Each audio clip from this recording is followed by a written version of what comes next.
على نبيه محمد دیوی صلات دیوی علی نبیه فنبی دا اللہ تعالی باندے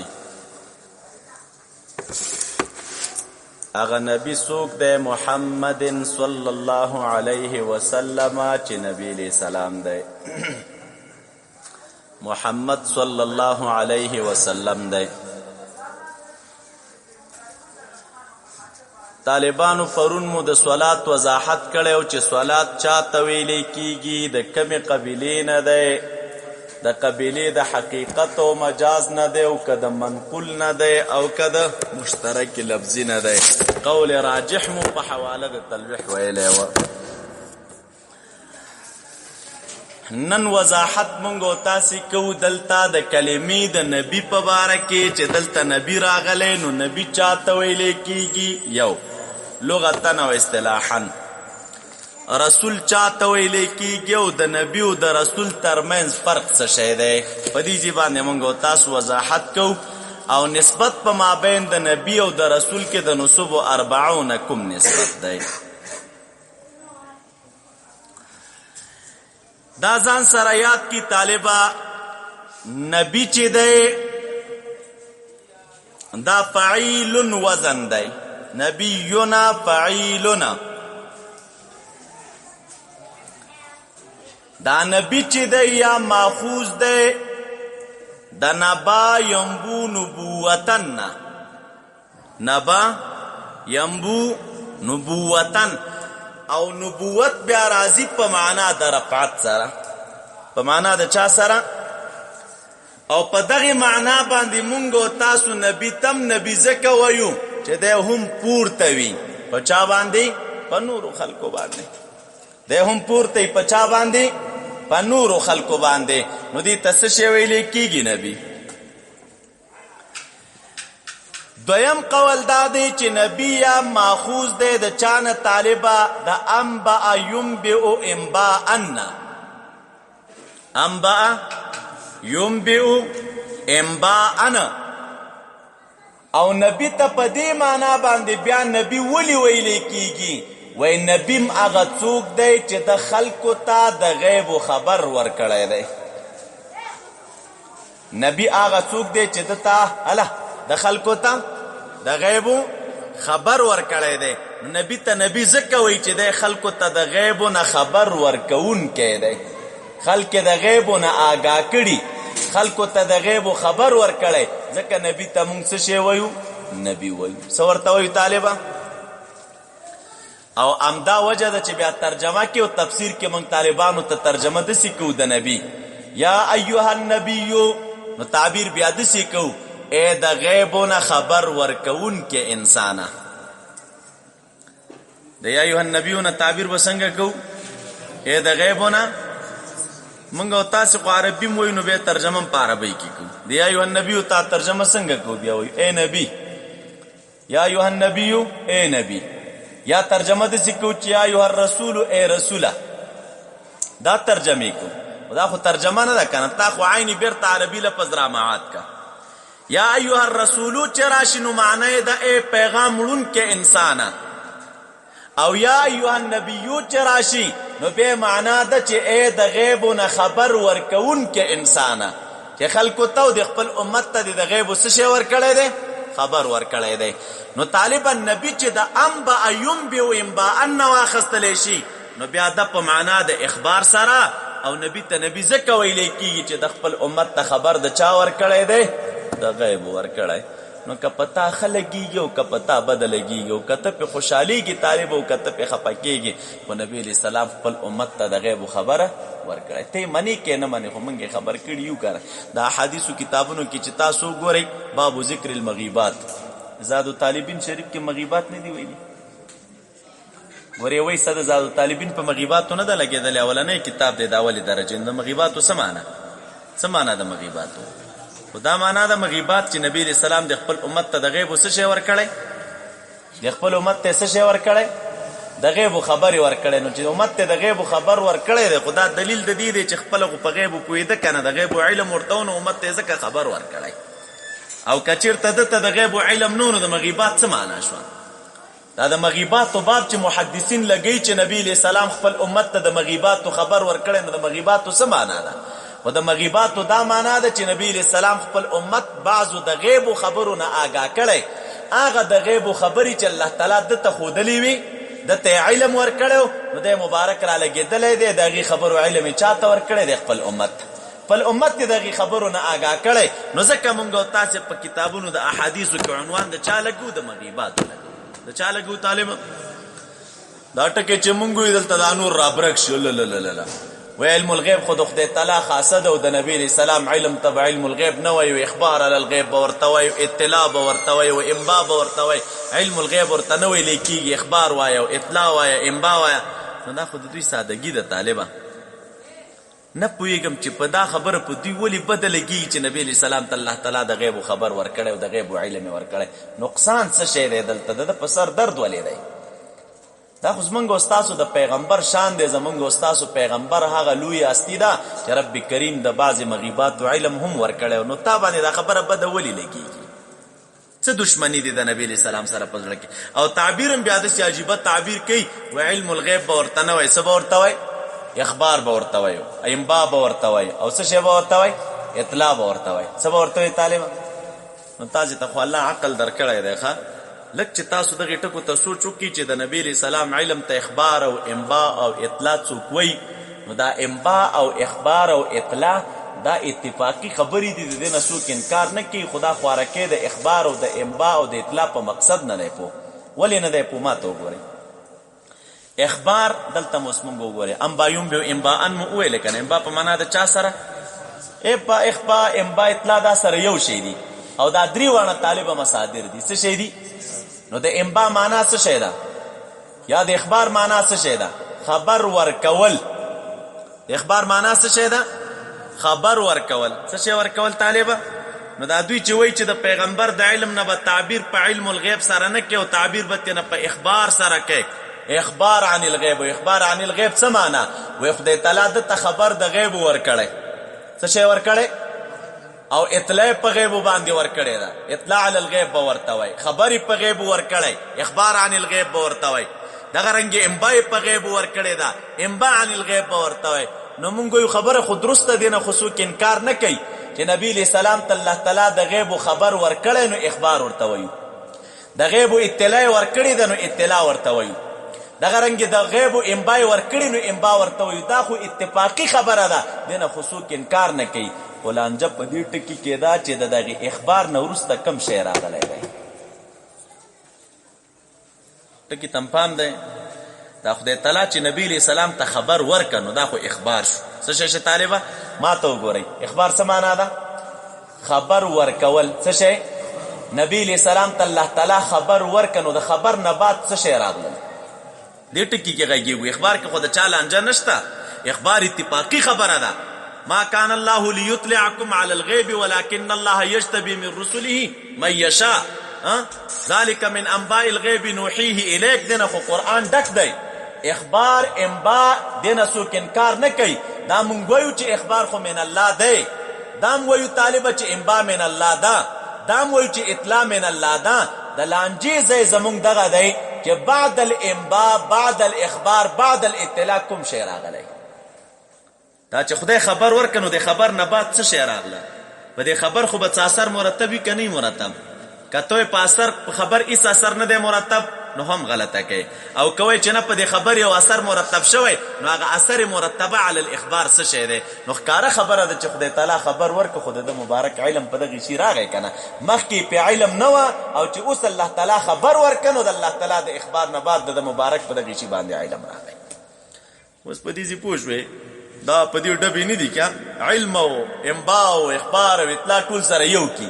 نو یو کولی ځکه نه دي پکار طالبه چې اخبار سبب د علم دی. اخبار څه شی دی؟ اخبار سبب د علم دی. څه معنا؟ یعنی د اخبار په وجه علم راځي. انباء سبب د علم دی. څه معنا؟ د انباء په وجه علم راځي. اطلاع سبب د علم دی. څه معنا؟ د اطلاع په وجه څه شی راځي طالبه؟ د اطلاع په وجه څه شی راځي؟ علم راځي. د اطلاع د اخبار او د انباء نه څوک منکر نه دي. اخبار، اطلاع، انباء دا اسباب د علم دي د دې په وجه باندې علم راځي او علم طالب څه شی دی مسبب دی علم څه شی دی آسانه پښتو کې زده کی ګوره چې خدای تعالی خبر ورکړو دا اخبار شو څه شی شو اوس د دې اخبار نه بعد څه شی راځي نو علم مسبب دی الا او اخبار من الله څه شی دی دا اخبار سبب دی او علم څه شی دی او ته چې وای چې د پیغمبر علم تبع علم الغیب نه وای اخبار به ورته وای انباء به ورته وای اطلاع به ورته وای ورته وای طالب وای تا د سبب او د مسبب فرق نه دی کړی تا ته د الله هدایت کی ته سبب او مسبب څنګه یو کې سره اخبار ته علم سره کوم انصاف دار اخبار خو معنا مصدری ده معنا څه شی دی خبر ورکول اطلاع معنا څه شی ده اطلاع ورکول انباء معنا څه شی ده خبر ورکول نو دا اطلاع انباء اخبار معنا مصدری ده دا من الله ده او قران نه ثابت ده قران نه څه شی ده د اخبار او د اطلاع د انباء انکار کفر دی چې څوک یې نه کوي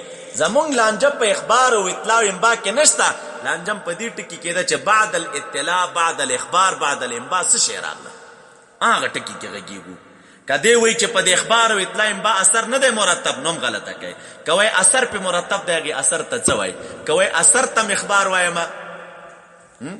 هغه اثر تم څه شی وایم نو بیا خو بیا په دې ډب نه مسبب او سبب دي سره څه شی کړل یو کړل او کوي چې نه اثر بیل شی دی و هغه اثر چې بیل شی دی غید نوم راته ته واخله چې نوم څه شی دی علم ورته وای جهل ورته وای څه شی ورته وای نو د هیڅ چاره نشته د غیر د دې چې موږ تاسو ته وی چې بعد الاخبار علم راځي هم دا زموږ عقیده د اخلاص کته شرک راغی نو غلطه پدې وای چې شرک نه راځي چې موږ دی خبره تعقیده او ساتل چې اخبار من الله دی یعنی دا خبر د تخدی تعالی ورکا دا خبر چا ورکا نو علم د پیغمبر او ذاتی شکایت وای شو چې اخبار من الله راغی نو عطوا شو کنه طالبہ او علم د الله تعالی څه شی دی ذاتی دی څه شی دی او علم د پیغمبر څه شی شه چې اخبار دې کړو خو من الله شو کنه نو عطا شو نو چې یو عطایی وي او بل ذاتی وي نو ماده د اشتراک شته ماده د اشتراک به کوم دوران کې وای چې کله دوانه څه شی وای یا دوانه څه شی وای او چې یو ذاتی دی او بل عطایی دی نو ماده د اشتراک شته او په شرک کې مهم شی څه شی دی ماده د اشتراک په شرک کې مهم شی څه شی دی نو چې ماده د اشتراک نشته نو شرک د کوم ځای راغی خدا پتوې مو په جوب کې کېږي دا خو پیښ شوی نه دي طالبان دا اند طالبان ورته نازي سه بو خان دی هر روبړه کې جوړ کړي کله ټوکه مو کې کله کنځامي کله څوک مشرک کې طالب او کله څوک بدعتي کې کله څوک د اسلام نه وباسي کله د غوګ نه نیولې د دیوبند نه وباسي کله پسې د اهل سنت نه وباسي کله پسې د مسلمانۍ نه وباسي دا نخري مخري ورته شروع دا کجلا دا ورته ناشتي دا یو هر روبړه کې جوړ کړي ورته خان دي انصاف دار ته خلک د تحقیق میدان تراش دا تاسو شی وای کوم نقطې دي شروع کړې دي تحقیق دغه دی چې تاسو زده کې اوس د کی طالبہ کله دنیا ټول د مخلوق راون کې والله بالله تاسو ته حق جواب دی پیدا کی دا تحقیقی نقطې دي زه هم دوی ته شرم پکار دی په دې ټکی باندې وي د پیغمبر په علم باندې به اطلاق د اخبار کې انصاف دار اخبار خو من الله دی بغي کې خو موږ لانجه نشته دا علم چې پیغمبر ته ملاو دی نو په واسطه د اخبار ملاو دی منګه باندې شر لقایت کې چې اسباب د علم درې دي یو پکې خبر صادق دی یو پکې څه شی دی نو چې اسباب د علم درې دي یو پکې خبر صادق دی نو دا علم پیغمبر ته په واسطه د اخبار ملاو دی نو اخبار بیل شی دی او علم راغه په واسطه د اخبار نو اخبار سبب د علم شه او دا رستو څه شی دی علم څه شی دی سبب دی علم څه شی دی نو پیغمبر ته پیغمبر نبی ته نبی زکه ویل کی دا خبر مې درته وکړه چې نبی ماخوذ دی د انبا ایوم به او انبا ان او د انبا معنا ده څه شی اخبار عن الغیب اخبار تاسو دوی نه پښتنو کې دا نبی ته نبی ولي وای ځان دا جواب خو درته درکې نبی ته نبی زکه وی چې نبی د غیب او څه شی ور کړی خبر ور کړی او ترجمه د نبی منګه په دې الفاظو کو چې یا ایه النبی اے د غیب او خبر ور کون کې انسان اے د غیب او خبر ور کون کې پوښوي تاسو په دې ځبان دي دا ځان سره نوٹ کې بیا په سوچ کوي ښا بیا تاسو د معززینو دا نقطې ووري چې دا په معمولی ادنا نقطو باندې مسلمان دغه غنیولې زوزه تاسو ته ګورما ویلو دلته براشي درته اصول د تکفیر دومره اهم نقطې دي دومره اهم نقطې زمونږ استادو د امام صاحب مبارک رائے دادا ک په یو سړی کې نه نوی علایم د کوپرو یو پکې د اسلام وا خدا نه نوی د خبرې وی چې تعویل پکې کېده یو خدا د چې کوپر صریح باندې قول کړي نو هغه کنه نوی چې یو مونږ کافر دی خو یو د خبره دی یو سړی نه صادره ده چې پغی کې تعویل کیږي څه پکې کیږي نو کنه نوی خبرې دنه د کوپر وي خدا خبرې دسی وي چې تاویل کېده پکې او یو خبره تنه د اسلام وا امام سے مبارک وای د یوې خبرې ته په دې نه نوی خبرو باندې ترجیح ورکړي د دغه یوې خبرې د وجه نه به په نه نوی خبرو کې تاویل کوي څه شی به کوي پکې نه نوی خبرې د چا دي د کوپر دي خو څه پکې کېږي تاویل او یو خبره د چا ده د اسلام د دې یوې خبرې د ایمان او د اسلام د وجه نه په نه نوی خبرو د چا کې د کوپر کې ته تاویل کوي ولی ځکه دایره د اسلام وسیعه ده کوشش دا وکړه چې یو سړی په اسلام کې پاتې شي دا کوشش مه کوه چې یو سړی دی د غوږه نیولی دی چې وځه د وسه ته پکې نه ځایږي وځوئ داسې د اسلام ټیکهدار پلانې مشرکو پلانې مشرکو پلانې مشرکو پلانې مشرک ته پکې نه ځایږي او زه پکې نه ځایږم هلکه مشرک کې ولې زما د دیوبندي استاد شاګرد نه مشرک کې ولې زما د پیر مرید نه مشرک کې ولې زما د نظر خبره نه دا خو هسې واهیات دي تا شروع کړي د انصافداره اسلام دایره ډېره بې انتها وسیعه ده ایمان اصول لري کفر اصول لري شرک اصول لري دا کار مه کوه چې په معمولي ادنا نقطو باندې دی یو سړی د غوږه نیولی دی او د اسلام د دایرې نه یې باسي وایي زه وزه پکې ځایږي نه ولې ته عقیده د علم غیب ساتلې د علم غیب عقیده ساتل د شرک ته نه ته خو ځل شرک وپېژنه چې شرک چا ته وایي شرک ماده د اشتراک غواړي دلته ماده د اشتراک کومه ده یو بنده لګیا دی چغې وایي چې د الله صفت ذاتي دی او د بنده صفت عطوا ده نو چیرې شرک و دا بل شی نه دی محض هغه شین وچ ککړ تعصب دی طالب ښه چې تعصب راخستی او خلک لګیا دي سره پکې جنګیږي را جنګیږي رب دې زمونږ او ستاسو د زړونو نه چې دی څه شی وباسي طالب تعصب وباسي د کامل مؤمن صفت دا د یدارو مع الحق حیث دار کامل مؤمن دې ته وایي چې دی به د حق سره اوړي کوم طرف ته چې دا حق دله را اړوي را اړوي ته به کلکېږي نه حق چې کوم خو اړولي همغسې به اوړي او نبي علیه السلام په حدیث مبارک کې د مؤمن مثال دا پیش کړی وایي د مؤمن مثال په شان ته د شین فصل دی شین فصل او د شین فصل خاصیت څه شی دی په شین فصل که شمال د دې طرفه راغی نو دی خو یې چپه کي او که شمال پې د هغه طرفه راغی نو دی خو یې چپه کي که د ښي طرف نه پې راغی چپ طرف یې چپه کي او که د چپ طرف نه پې شمال راغی نو ښي طرف ته یې چپه کي نو همدقسې به په مؤمن کې انقیاد وي دا حق خبرې په مقابله کې برنډېږي نه چې خبر درته راغله سرسترګو راته قبوله ولو علی انفسکم باری تعالی وایي حق خبره به کوي اگر که د ځان په تاوان دی وي د مور و پلار په تاوان دی وي ستا د ډلې او د جماعت په تاوان باندې ستا د کلي په تاوان باندې نو چې خبره حقه وه نو تېنه تېرېږي به نه داسې نه ده چې ستا د نظریه او څوک خلاف و معمولي ذاتیاتو باندې دې نه خوښېده بله بانه نه وه مسله دی د چا دا په د شرک او د کفر په تخر کې نیولې ده او په تندي باندې ورته ووایي نه نه پام کوئ ګوره د شیانو نه تاسو ځان وساتئ موږ وهابیانو ته کافر نه وایو سړیان تاسو اورېدلي چې وهابي ته کافر ویلی د محققینو قول دا دی چې وهابیان ګمراهان دي اهل زیغ دي اهل زیغ ورته ویلی کېږي کافر تر څو چې وهابي ته نه دی ویلی چې ستا د مذاهبو نه خارج دی 4 مذهبونه در سره نه مني او مذهب تم درته کفر او شرک وایي او تقلید ته دم کفر او شرک وایي نو اهل سنت علما بیا هم وایي چې وهابي ته کافر مه وایه ووایه چې اهل زیغ دي اهل دلال دي ګمراهان دي کافر ورته ویلی کېږي نه یو سړی دی د امام صاحب مذهبي وي ټول عمر دی د امام صاحب د مذهب خدمت کړی وي ټول عمر دی د امام صاحب منشور هغه مخې ته وړی د امام صاحب په مذهب د هغه قرباني ورکړي او ته دې رالګېږي بیا د هغه ته لا مشرک او کافر وایي نو دا سوچه ظلم نه دی دا بیا داسې کېږي ښه د اولیاء او ګستاخي داسې ده طالبه تاسو ته ما اوله ورځ ویلي دي چې کله دې خوله ور واچوله نو دا فکر مه کوه چې ته بیا بریک ونیسې ښه دا بیا سړی ډېر همداسې مخکې کشي داسې یو ځای ته دې بوځي چې بله ورځ د ضد د وجې نه به د بل شی د خولې نه وځي دلته یو ملا صاحب ته څه علما تللي وو ورته ویلي چې راځي دا مونږ یې ورته یاد کړي دوی سره به کینو ملا صاحب ورته ویلي چې نه ولې ورسره نه زمونږ او د دوی په منځ کې اختلاف د کفر او د اسلام دی څه فروعي اختلاف هم سره نه لرو د کفر او د اسلام اختلاف مولا اوس هم شته ژوندی شیخ الحدیث دی وایم هغې مجلس کې تېنه ما 2 خبرې وکړلې پوښتنې وکړلې زموږ د نسبت سړی نه دی عام ملا دی خو ښه سړی دی وایي د الله په ذات یقین وکړه که ده سره غزما د 2 پوښتنو جواب وکړي چې عامې پوښتنې تېنه ما وکړلې او ما ته ویل چې زما استاد مسلې په منځ کې مسله د چا ده د کفر او د اسلام نو دا کفر او اسلام خو هغه وخت کې معلومیږي چې رب د دوی موږ سره مخامخ کېږي دا چې کله کېناستلو په یو ټغر او په یو میدان بیا دا معلومیږي چې کفر چاته وي اصول د کفر څه شی دی او ایمان چاته وي اصول د ایمان څه شی دی په شیشه خوار سړی لګیا دی میلې ګرمۍ خو په دې شیانو د چا دوکه نه شي تاسو ته اوله ورځ ما ویلي باید استقلال فکري ولرئ بس ما مو اوره او د بله مو اوره زما خبره مو اوره د بله مو اوره بیا پکې سوچ وکړه محض ړوند مقلد زما د خبرې مه جوړېږه او محض ړوند مقلد د بل چا د خبرې مه جوړېده. ازما چې دې واورېدله سوچ پکې وکړه امثال ورته پیدا کړه، کتابونه پې وګوره، تفاسیر پې وګوره، د علماو بیانات پې واوره، د هغې نه وروسته بیا ځان سره قضاوت او فیصله وکړه چې دې سړي نه دا خبر ما اورېدلې وه، دا څومره وزن لري، څومره طول لري. دا نه چې ما نه دې ما اورېدله بس دغه روان یم صاحب پلاني صاحب داسې ویلي او بل نه دې اورېدلې د پلاني صاحب داسې ویلي دي. پلاني صاحب ویلې پلانی کافر دی نو زه ورته کافر وایم، او پلاني سړي ویل چې پلانی صاحب دا خو د خوارجو علایمه. تاسو نه دي اورېدلي د خوارجو په صفت کې چې یقتلون اهل الاسلام ویدعون اهل الاوثان؟ د خوارجو صفت دا دی چې اهل اسلام به پرېږدي، هغوی به وژني او بتپرسته خلک به پرېږدي. د خوارجو صفت دا دی چې دوی به تصریح کوي علی التکفیر، سام دست اول به چې دی په کوپه تندي درته د کافرو ټاپه لګوي او د مشرک ټاپه به درته لګوي. نو دې شیانو ته خو مونږ ګورو وابي پسې خو نښتی چې هغه تکفیر کوي. دا ما ته کافر وایي نو دا زه تا ته مسلمان نه ښکارم، دا ما ته مشرک ولې وایي؟ وابي ته خارجي په دې وایي چې تا ته مشرک وایي، دا تا چې خوله وازه کړې دا ما ته مشرک وایي، خپل ځان ته دې سوچ نه دی کړی. خو که چېرته په دغې ټکي باندې چې یو مسلمان په چا باندې فتوا د شرک لګي هغه ته پې خارجي وایي، خو اول نمبر ته یې لکه ستا هم قلم ډېر تیز دی او خوله دې هم تیزه ده چې زما پلاري سره اختلاف د کفر او د اسلام دی، اصولي اختلاف ورسره لرم وایي، فرعي اختلاف نه دی. نو اصولي اختلاف د بحث دوران کې معلومیږي. طالبه خان دا خو د موبایلو دورې دي، د فیسبوکونو هر سړی ځان ته موبایل ولګي، یو څه لګي، یو 15 شپږ لس 200 300 ملګري هر څوک لري، خو نه حقایقو نه به سترګې نه پټوئ. راځئ ورپسې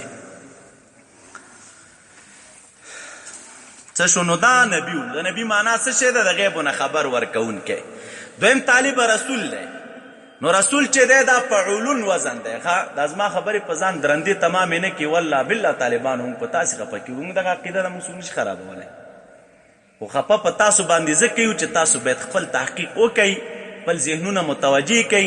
سبا په معمولي ادنا نکتو چېرته مسلمانانو ته کافر ونه وایي، مسلمانانو ته مشرکان ونه وایي، څوک د اسلام د دایرې نه ونه باسئ، د چا اهانت ونه کوي، د چا سپکاوی ونه کوي، په معمولي ادنا خبرو باندې د چا په حریم تجاوز ونه کوي. پام کوئ خلک مو دوکه نه کړي. ملایان پرېږدئ هغوی به سره خپل منځ کې یو څه قیصه لري، خو تاسو خپل سوچ وکړئ. رسول چې دی طالبه دا بیا فعولون وزن دی، او فعول وزن دا کله په معنا د مفعول سره وي او کله په معنا د فاعل سره وي. فعول وزن چې کله په معنا د مفعول سره وي، په معنا د مفعول سره، نو د هغې مثال څنګه دی؟ لکه عربان وایي ناقة حلوبه. نو د ناقة حلوبه معنا څه شی دی؟ ای ناقة محلوبه. ناقة حلوب فعول وزن دی که نه؟ ګیره مشکو طالبه ځان نه دې شی جوړ کړي، خدای دې غرق نه کړه، تسبیح پیدا کړه، داسې ښه شی خو ښکاري. نو حلوب معنا څه شی دی؟ فعول. ناقة حلوبه معنی ناقة محلوبه، هغه ناقه چې هغه لوشلی شي. او کله چې دی دا فعول وزن په معنا د فاعل سره لکه عربان وایي رجل صبور. نو صبور خو هم فعول وزن دی، خو په معنا د چا سره؟ د صابرون سره. په معنا د چا سره؟ صابرون سره. اوس دلته طالبه چې رسول راغلی، نو دا رسول وزن فعول دی، خو په معنا د مفعول سره. نو معنا یې څه شی د نبي علیه السلام؟ مرسول دی، معنا د الله تعالی استازی دی او لیږلی شوی استازی دی، د الله تعالی لیږلی شوی استازی دی. نو ځکه تعبیر موږ په یا ایها الرسول کو د څه شي کوو؟ لیږلی شویه، یا ایها الرسولو لیږلی شویه انسانه. نو دا د دې تعبیر دی. اوس طالب حدیث ته راشئ، معنا اصطلاحي د رسول او د نبي څه شی ده؟ نو په دې کې اقوال دي، خو راجح قول ذکر کوو. قول راجح دا دی چې رسول چاته ویلی کېږي؟ هو انسان بعثه الله تعالی الى الخلق لتبلیغ الاحکام الشرعیه معه کتاب متجدد. وی رسول دې ته ویلی کېږي دا یو انسان دی چې الله تعالی را لیږلی دی مخلوق ته د پاره د تبلیغ د احکامو شرعیو، معه کتاب متجدد، د ده سره څه شی وي؟ نوی کتاب وي. نو دې ته څه ویلی کېږي؟ رسول ویلی کېږي. او نبي چاته وایي؟ همدقه زوړ تعریف وکړئ، و انسان بعثه الله تعالی الى الخلق لتبلیغ الاحکام الشرعیه ومعه سواء كان معه کتاب متجدد ام لا. عامه ده چې د ده سره بیا نوی کتاب وي او که ورسره. نو معلومیږي دا چې نبی څه شی دی طالبه؟ عام. او رسول څه شی دی؟ خاص. رسول دا دی چې معه کتاب متجدد، او نبی عام دی چې سواء کان معه کتاب متجدد ام لا. عامه ده چې نوی کتاب ورسره وي او که ورسره. اوس ما ته وګورئ، دا نبی چې راغی نو رسول سره خو نوی کتاب شته دی، نو فیصلې خو د مغې مطابق کوي. اوس دا نبی چې راغی او د هغه سره طالبه نوی کتاب نشته، دی به فیصلې په څه شي کوي؟ که ورسره وو خو ټیک ده، او لا او که ورسره نه وي نو بیا به پیغمبر فیصلې په څه کوي؟ سره د دې چې پیغمبر خو الله تعالی دنیا ته د څه شي دپاره رالیږلی دی؟ د فیصلو دپاره، چې د خلکو په منځ کې به فیصلې کوي. نو ووایه چې کله کتاب ورسره نه وي نو یا به فیصلې په واسطه د الهام سره کوي. د چا سره؟ الهام به ورته کېږي، د هغې الهام مطابق به لګي فیصلې به کوي. الهام شرعا ثابت دی. یا به فیصلې کی طالب په چا باندې د خپل اجتهاد په واسطه باندې. پیغمبران ته الله تعالی قوي د اجتهاد ورکړي، اجتهاد به کی د خپل اجتهاد مطابق به رالګي، د خلکو په منځ کې به فیصلې کوي. دا دوه شول. یا به طالب فیصلې کوي په واسطه د خوب سره. د پیغمبرانو خوبونه هم دا حصه د چا وي؟ د وحی او د نبوت وي. پیغمبر به اوده شي، د شپې به خوب لیدلی وي، سبا به د یوې قضیې مطابق د هغې مطابق فیصله کوي چې سره کم د خوب لیدلی. او یا به فیصلې د چا مطابق کوي؟ د خپل فراست مطابق، چې رب کریم به ورته یو قوي فراست ورکړی، د هغې فراست مطابق به دی رالګوي، د خلکو په منځ کې به فیصلې کوي. پوه شوئ؟ ښه نو چې نبي دا شو چې سواء کان معه کتاب متجدد ام لا، او رسول دا شو چې د سره به څه شی وي؟ کتاب متجدد وي.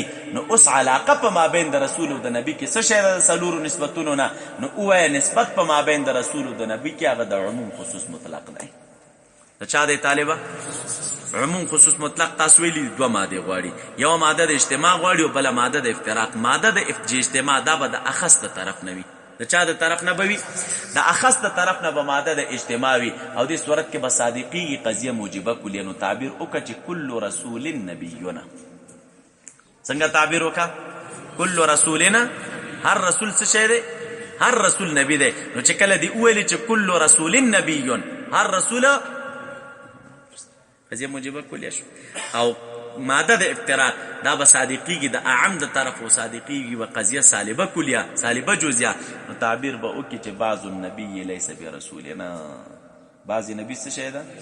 او دا خبره ښکاره ده چې بعضی نبی رسول نه ده. ولې رسول دې ته وي چې معه کتاب متجدد، او نبی به وي او رسول به نه، ځکه کتاب به ورسره نوی نه وي.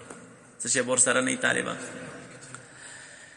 یوه خبره بله چې دې ځای کې موږ او تاسې اهمه کوو، هغې به بیا وضاحت وکړو چې وایي رسول دې ته وایي چې نوی کتاب ورسره. نو کتابونه خو موږ او تاسې وایي چې یو سل څلور دي، څلور غټ کتابونه دي، یو سل څه شی دي؟ صحیفې.